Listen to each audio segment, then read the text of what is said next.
High আমার বোন কত বছর পরে এসেছে।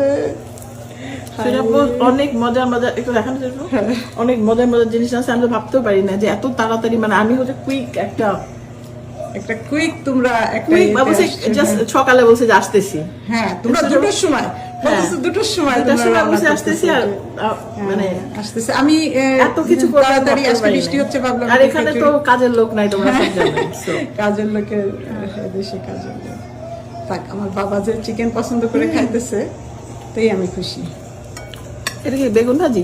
বেগুন ভাজি খেয়ে দেখো, খুব ভালো। এই ছোট ছোট বেগুন করে বেছেন, ছোট ছোট বেগুন খুব মজা।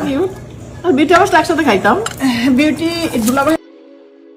এবার আমেরিকাতে ননদের বাসায় দেখা গেল ঢাকাই সিনেমার জনপ্রিয় অভিনেত্রী শাবনূরকে। বছরের শুরুতেই সুবাতাস বইছে শাবনূর ও তার প্রাক্তন স্বামী অনিক মাহমুদের সম্পর্কে। শাবনূরকে আবারও আপন করে পেতে চান তার স্বামী অনিক মাহমুদ। শাবনূরকে ফোন করে সবসময় রাজি করার চেষ্টা করছেন অনিক মাহমুদ। এমন গুঞ্জনের মধ্যে এবার শাবনূরকে দেখা গেল তার ননদের বাসায়।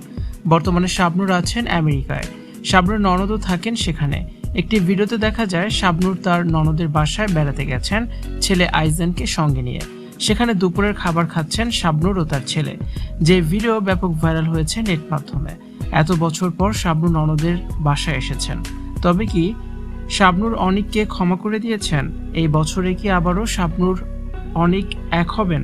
এমন অনেক প্রশ্ন ঘুরপাক খাচ্ছে ভক্ত মনে। শাবনূর 1 মাস যাবৎ আমেরিকাতে অবস্থান করছেন। আমেরিকায় দেশের জনপ্রিয় অসংখ্য নায়ক নায়িকা স্থায়ীভাবে বসবাস করেন। শাবনূর সকলের সঙ্গে দেখা করেছেন, তাদের বাসায় বেরিয়েছেন। আমেরিকা থেকে দেশে ফেরারও কথা আছে নায়িকা শাবনূরের। ভিউয়ার্স, শাবনূরের এই ভিডিওটি আপনাদের কাছে কেমন লেগেছে জেনে অবশ্যই কমেন্টস করুন, আর ভিডিওটি শেয়ার করার অনুরোধ রইল।